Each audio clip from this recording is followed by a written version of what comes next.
I walk a straight line, shackled and chained.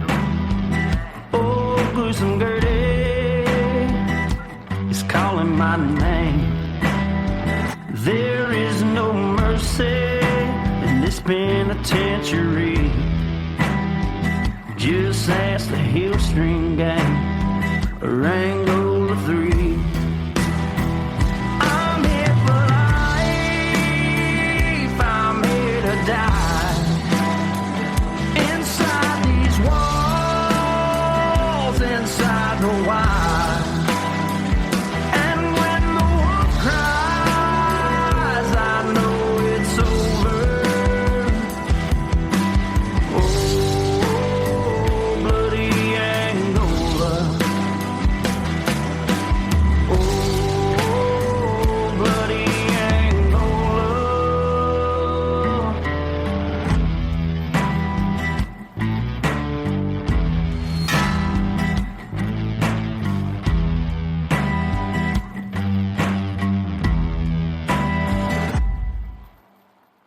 Warning. Bloody Angola is a podcast covering actual events and is intended for mature audiences. The subject matter discussed in no way reflects the personal opinions of the host or sponsors of this podcast. Thank you. Hey everyone, and welcome to Bloody Angola, a podcast 142 years in the making, the complete story of America's bloodiest prison.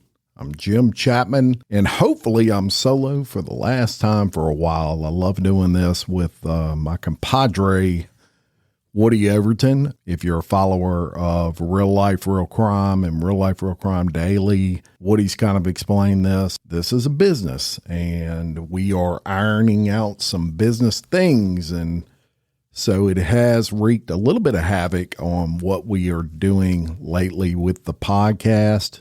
Thank you for sticking with us. So with that being said, I put out a call to action on the Bloody Angola Facebook page just a couple of days ago. And incidentally, if you're not following that page, please go do so. We provide some pretty interesting updates.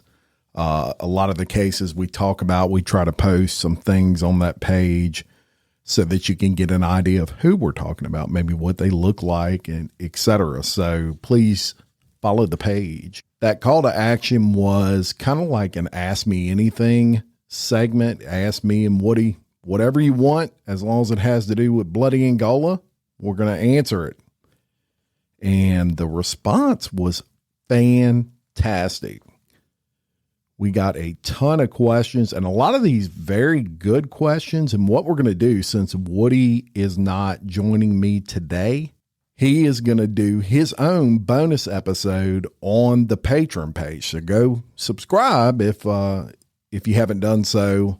There's a lot of interesting benefits that go along with being a Patreon supporter, but he's going to do a bonus episode on Patreon, and he's going to answer the questions that you asked, both directly to him and the questions that you asked both of us. So if you want to hear his answers, that will be coming as a bonus episode on Patreon.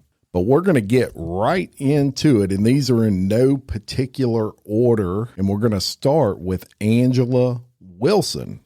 And your question was, would you be interested in interviewing a convict in person if possible? And if so, is there anyone particular you'd choose? Well, the answer to that for me is definitely yes. I would certainly be interested in doing that. We have interviewed a couple of ex-convicts from Angola in prior episodes of this show.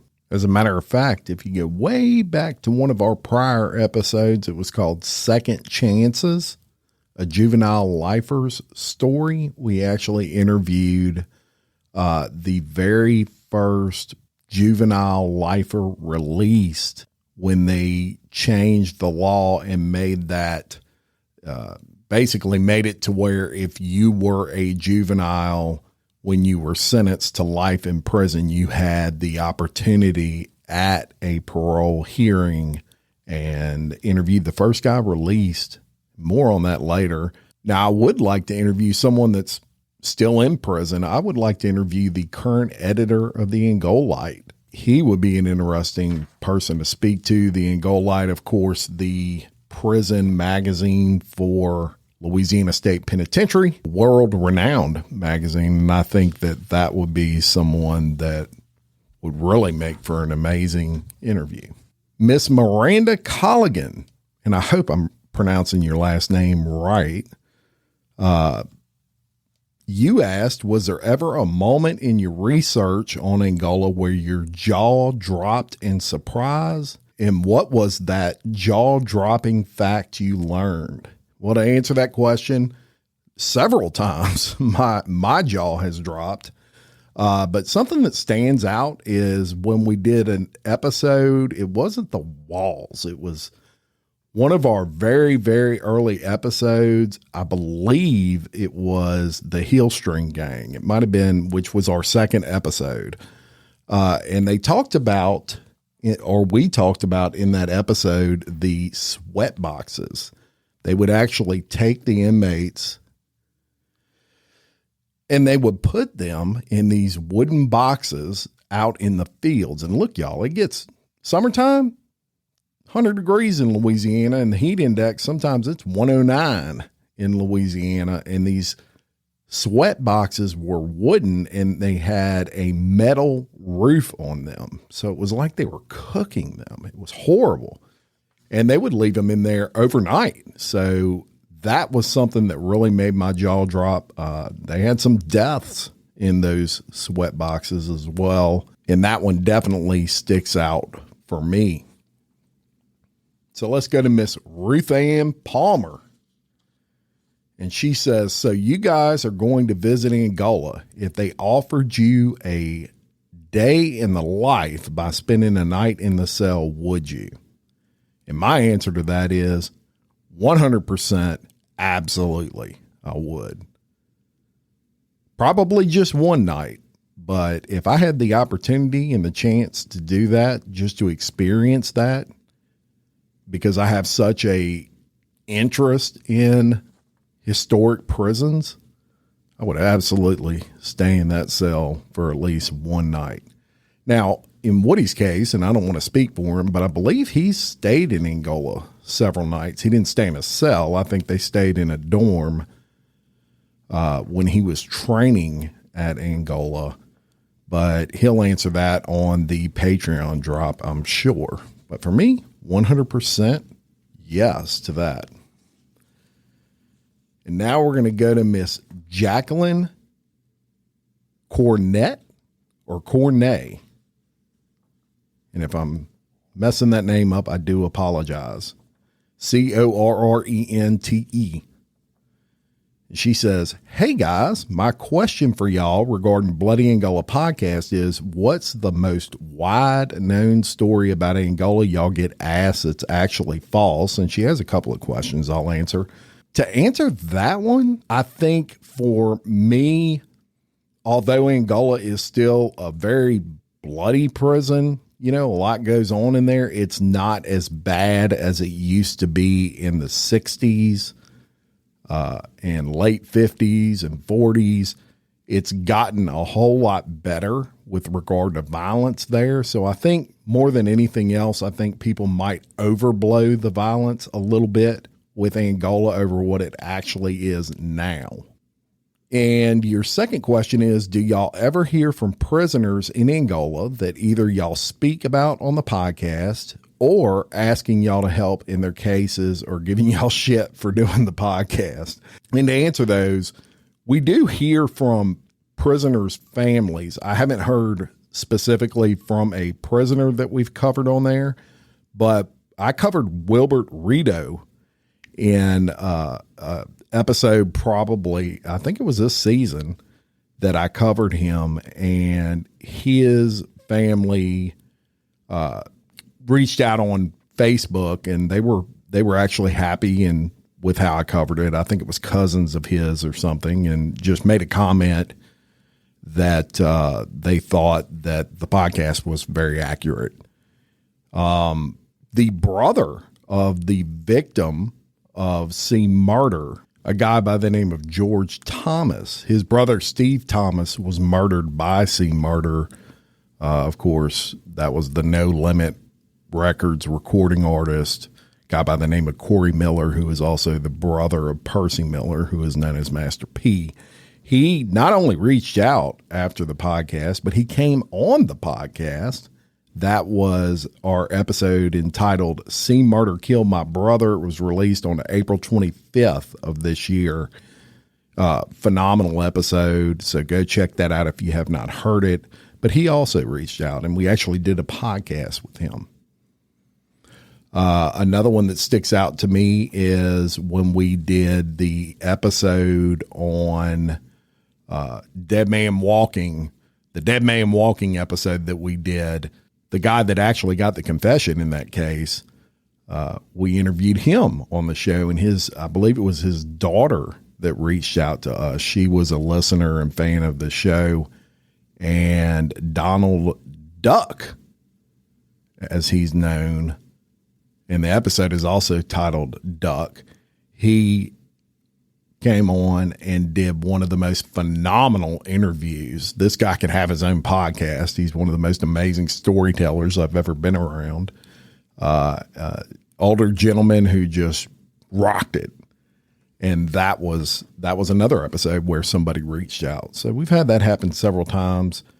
How about giving y'all shit for doing a podcast? You also asked. Yes, we've had that. As a matter of fact, even though we are going off of public record, we do have people that are friends or family of people that we are covering, and they want to criticize, right? And Woody says this all the time. No matter how horrible a crime is, there's somebody somewhere that loves that individual.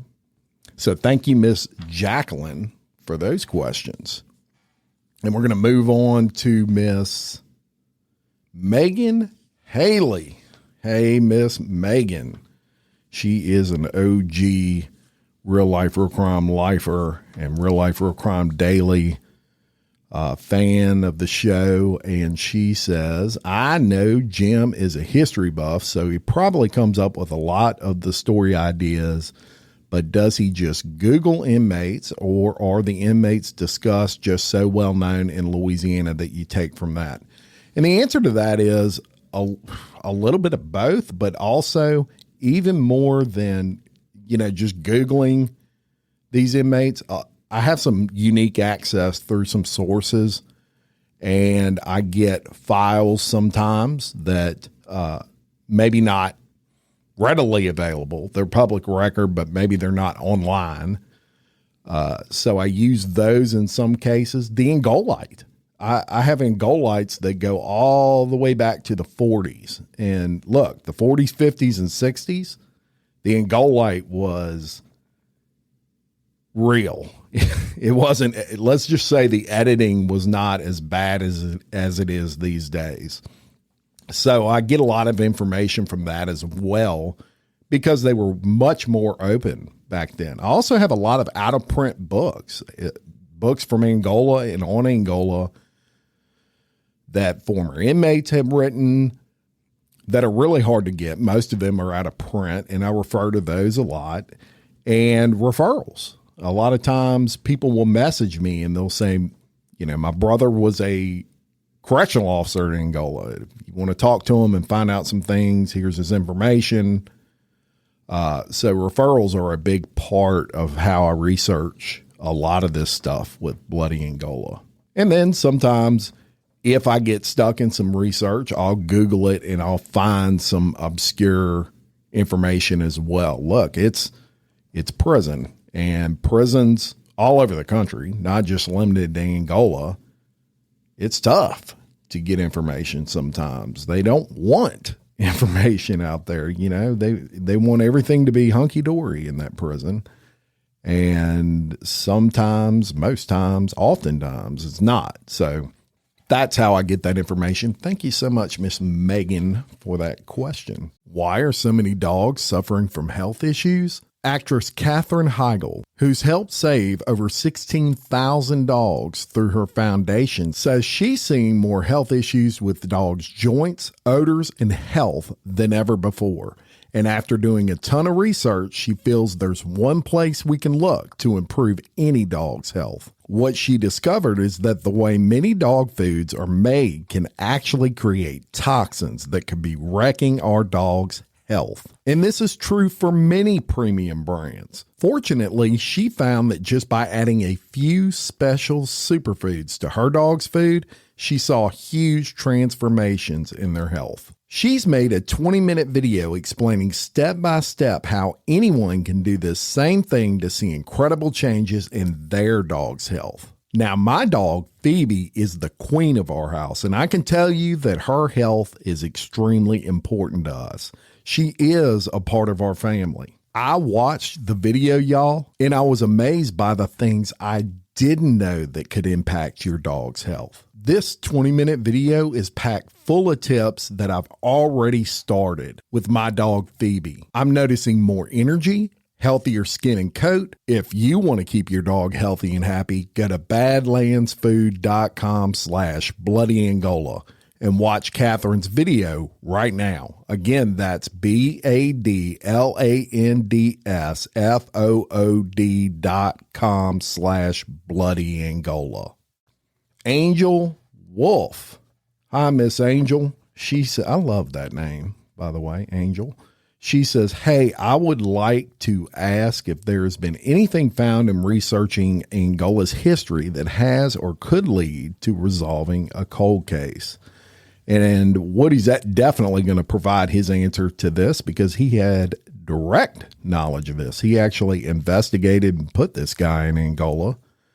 But I do know that Mark Lewis admitted to the murder of Janet Benoit while serving life in Angola. And he was actually in Angola for the murder of Caitlin Adele. Now, the Caitlin Adele case was, I believe, Real Life Real Crime covered that and called it, I think the title was Screwdriver Red, if I'm not mistaken. An unbelievable series that Woody did at the beginning of Real Life Real Crime. When Mark Lewis went to jail for that, went to Angola, he's sitting in his cell, and he's doing his time. And eventually there was a cold case for a murder in Denham Springs. I believe it was in front of a church it's a church or a grocery store of a woman named Janet Benoit. And it was a cold case, and he admitted to that murder while serving time. And there have been a lot of exonerations due to DNA in Angola. We've covered several of them, and you hate to see that. You hate to see someone that's been in prison, 20, 30, 40 years, and they get exonerated, come to find out they never did it due to the advancements in DNA now. I mean, now they even have touch DNA, y'all, where if you touch a surface, there's a possibility they could pull DNA off of just touching a surface and match it, come up with a profile at the least. It's a tough technique. It's really hard to gather touch DNA, but it happens. And that's a huge advancement. But the other side of that is sometimes you find out people have been serving time that never committed the crime. So thank you for that question, Miss Angel. Miss Amanda Davis says, what is the most interesting thing you have learned about Angola since starting the podcast? And she followed that up with, are there any plans to have KJ back on? Well, I'll take those. For me, the most interesting thing I have learned was probably in the very first episode. I mean, look, all the episodes I learned something, but in the very first episode, The Walls, I learned a ton about the history of Angola and how it started. That was so intriguing. The fact that there was a prison in Baton Rouge that during the Civil War, they actually had to move all the prisoners to New Orleans and eventually got shut down. And, they were making clothing out of that prison and all sorts of things. That was interesting for me. So pretty much all the topics in the very first episode, The Walls, I would say for me were the most interesting, but every episode that we do is interesting, obviously to us, because we wouldn't cover it if we thought it was boring, and hopefully y'all like it. And on your second question, you asked about KJ, if we had any plans to have her back. Look, let me tell you something about KJ. Kelly Jennings, y'all, with Unspeakable, a true crime podcast by Kelly Jennings. Of course, been on our show several times.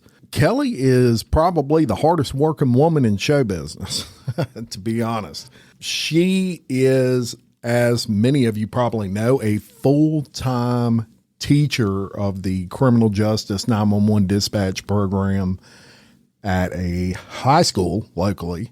And of course, with it being the school year, she is absolutely working, Monday through Friday. And then, as you know, teachers work all throughout the weekend as well. And she does her own podcast, which she drops once a week, in addition to her own Patreon. So she is just a busy little bee, to be honest with you. We love to have her on, and we of course would have her on anytime. And now that it's summertime, maybe we'll have her on an upcoming episode or something like that, or do a bonus episode with her that we drop on the Patreon. But, Kelly's doing her thing. She's rocking and rolling. She's a super talent in her own right. Thank you for that question, Miss Amanda. Miss Michelle Thompson. I think I'm pronouncing your name right, Miss Michelle. It's spelled differently, y'all. Is there an episode that disturbs you so much that you almost didn't tell it? Ooh, there's several. I mean, pretty much any episode we've done on an individual convict is disturbing. I can't say that there's one on Bloody Angola specifically that disturbed me to the point that I didn't want to tell it, or we didn't want to tell it. Nothing that I didn't tell, but certainly all the cases when it involves murder disturb me, especially Hill String Gang. That one was, you're going to cut your freaking Achilles tendon. And so many of those guys did that. Ouch. That one was pretty disturbing. Thank you for that question. Great question. Miss Amanda Butcher. Hi, Miss Amanda. You said, hey guys, what is the story or experience that has affected you the most? And if an experience, how did you deal with it? I've got a pretty good one for that.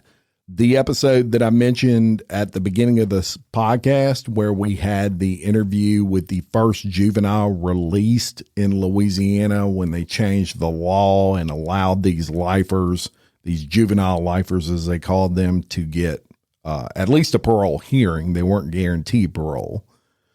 We had a gentleman on, he was the very first guy in Louisiana released. And I'll tell you about that experience. This guy, if you met him in Walmart or just going about your day and you talked to him for 30 seconds, you would think he was extremely put together. And he is. He's extremely put together. He is very well spoken. You would think he was an attorney or something. I mean, he looks like the real life Andy Dufresne. That's who this guy is. And he has done a lot of good things since he got out, but not what you would expect. And I'll tell you some backlash I had gotten from some people, and maybe rightfully so, but I did have people message us after that episode, and they were commenting about the horrific crime that he committed when he was 16. He was high, very, very high on PCP, I believe it was. And he committed a horrible crime, and a beautiful young lady lost her life because of it. And there's no excuse for that, right? And we were not in any way, shape, or form saying that this guy should be forgiven for that or anything like that. We were giving this guy the opportunity to tell his story because it was a very intriguing story. He was the first guy released under this. He was 16 when this happened. At the time that he got released, he was almost 40. And I'll tell you, that experience changed me, because prior to that, if I would have had a perception of someone who had committed that crime, all I saw was evil. And he probably made an impression on me that there are some people in this world that can be rehabilitated. And he's doing great work now. Really great things for assisting other inmates to acclimate back into society. Because, hey, y'all, these guys and gals are going to be released at some point. Most, unless you're in jail for life or you've got the death penalty, there's a good chance you're going to be released at some point. We've got to have people there that can help acclimate these people back into society so they don't recommit murder, and they know how to function in the free world. And that's what this guy's doing. But that episode had a profound effect, I think, on my perception a little bit. So thank you for that question. That was a great question. Miss Michelle Corey. Hi, Miss Michelle. She's a big fan of the show. And she says, you have covered so many amazing stories, which included the construction of the prison. If you were able to interview anyone from the prison's first few years of being open, who would it be and why? Wow, Michelle, that is a great question. And for me, I can absolutely tell you, I think Major Samuel James is who I would interview from those first few years. Of course, he was not a wonderful man by any means, and that's not why I would want to interview him. I'd want to interview him to get in his mind and see how it was so warped in his thinking. Of course, Samuel James was the Confederate major who started the convict lease program in Angola, and he also owned the property that Angola was built on. I would just like to interview that guy to see where his head was at, because I can't wrap my head around, why he thought that was the right thing to do. Thank you for that question, Miss Michelle. One of my favorites, Jillian Witten. Miss Jillian. Big fan of the show, big fan of everything we do. And she says, what has been the hardest episode to research so far? Great question. I can tell you they're all kind of difficult to research. Some are a little bit easier because they're very, very well known. But I would say any episode to do with infractions that go on in the prison are very hard to research, because the prison itself doesn't just put that stuff out there. So those get to be very difficult to get facts on. If I had to pick one, I would probably say Camp J was pretty difficult. There was a lot of stuff out there, but it was painted in a better light than it should have been. In order to get some of the information on Camp J, I actually had to interview some ex-cons, and we didn't interview them necessarily on Bloody Angola, but I called them and spoke to them because they had spent time in Camp J, and they gave me information on that. That was a pretty hard one to research. There's information out there, but it's more or less what they want you to know, and sometimes not complete fact. All right, Miss Lisa Marks. Hey, Miss Lisa, how are you? Big fan. I've actually spent some time with Miss Lisa Marks at some of our lives, and what a phenomenal human being she is. Just a beautiful person. She says, hello, gentlemen. First and foremost, congratulations on the award y'all received for this podcast. Very well deserved. Thank you very much. Miss Lisa. And really, that's an award for the fans. That's why we love the People's Choice Podcast Awards so much. It requires you have to have fan interaction on that. It's not an award where there's a panel of 10 people that are choosing you. It is strictly on fan interaction. You have to actually vote for us in order to win, in our case, Best History Podcast. So our fans came out in droves and we won that award. And that is a testament to the fans. The fans won on that one. And we love that award show because of that. But thank you very much. And her question, she got a couple. She said, whom, in your opinion, is the most evil inmate in Angola presently? Ooh, that's a tough one. I would have to say, presently in Angola, Sean Vincent Gillis is the most evil. And we've done a series on Sean Vincent Gillis. And look, there's several evil ones in there. I'm not taking away from the others. But Sean Vincent Gillis, if he got out tomorrow, the first thing he would do is kill somebody. And then after he killed them, he'd have sex with them. That's how sick he is and evil he is. And in my opinion, the most evil inmate. Not only in Angola, he's probably one of the most evil human beings in the world, in my opinion. So that's that. The second question, what upcoming coverage are you most enthusiastic about? Gosh, I'm enthusiastic about all of them. To say one in particular, I'll tell you what.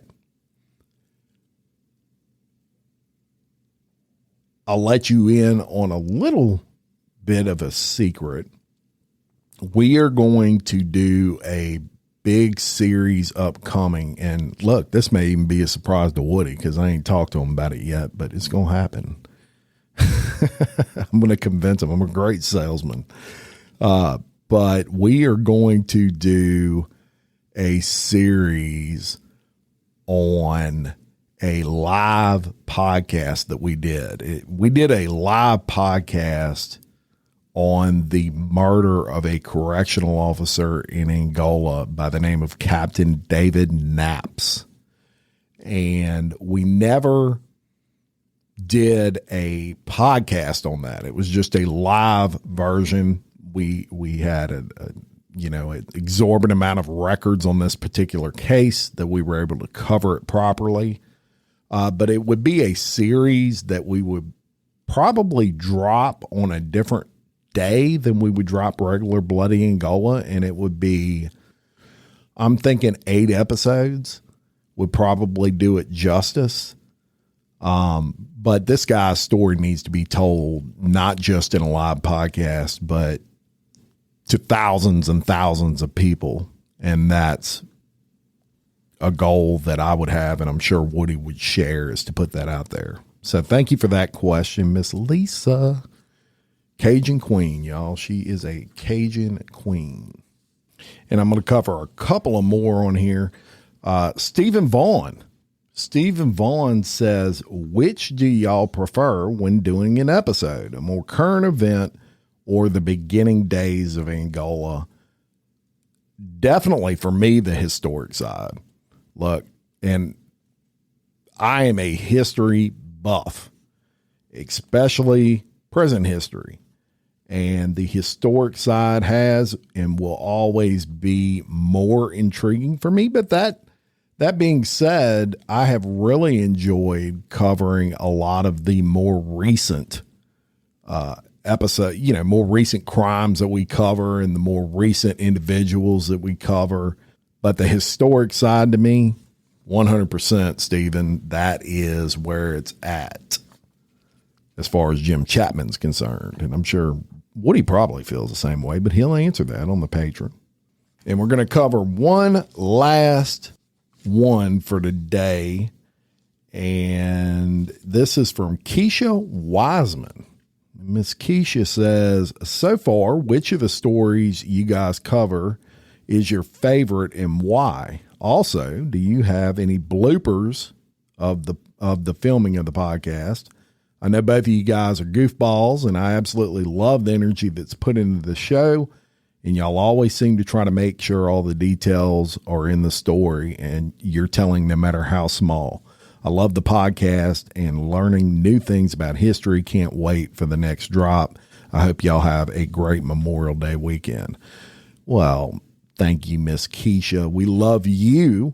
And I'm going to answer these questions in the order that you asked them. So for me, a favorite is really hard to pick, but because there's a ton that I really loved, but I'll give you two that probably rank at the top of the list. The Wolf Dogs would be one. I absolutely loved covering that one. And the series we did, it was a 3-part series on Brent Miller, who was a murdered correctional officer at Angola, that we covered way back in 2022, August of 2022. Probably, that might even rank ahead of Wolf Dogs for me, but those two in particular really stick out as my favorites. Yes, we are both goofballs. I'm probably more of a goofball than Woody, but we are definitely both goofballs. Thank you so much. We love the energy that we bring. Podcasting, y'all, is a lot of it when you are co-hosting with someone is the rapport that you have with that person. It can't be fake. It can't come off as fake. Some people just play off of each other very well. And me and Woody have always done that. So I think that really attributes to the energy because we do like being around each other in general. So it's not fake there. I'm glad you brought up Memorial Day because we do want to wish everyone a safe Memorial Day. Remember, Memorial Day is about honoring those who have died defending our country, defending our freedoms, the freedom to do this podcast and actually speak our opinion. We wouldn't have that if it wasn't for those that fought and died, making the ultimate sacrifice for us. So I do want to take a second and recognize how important that particular holiday is. For me, that is between that and Veterans Day. Those are my two favorite holidays. So this Memorial Day weekend, maybe think about somebody that or a family that and say a prayer for them that lost a loved one defending freedom. And that's the last one that I'm going to do. I mean, there's still a stack, y'all, of probably 20 that I hadn't even touched. Woody is going to cover those on the drop that he does on the Patreon. So that's going to be a bonus drop that we're going to get out very, very soon. As soon as he does it, I'm going to put it out there. So look forward to that. Check out the Patreon. If you hadn't done so, go join it. And you'll get bonus episodes and all kinds of other extras. Again, happy Memorial Day to everybody. Again, things are going to get back to normal sooner than you think. Thank you to everyone who sent in those questions. And I mentioned T-shirts to you folks, and I am a man of my word. And so if you heard your name today, now you have a responsibility here. So I'm going to give you a job. If you heard your name, message me and I'm going to send you a T-shirt, but you got to message me your size. So thank you very much for listening. I'm Jim Chapman, and for Woody Everton, we're your host of Bloody Angola, a podcast 142 years in the making, the complete story of America's bloodiest prison. Peace.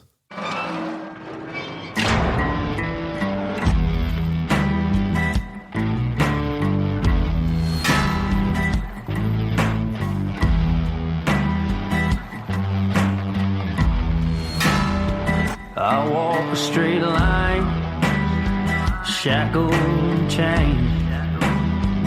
Oh, gruesome Gertie, my name.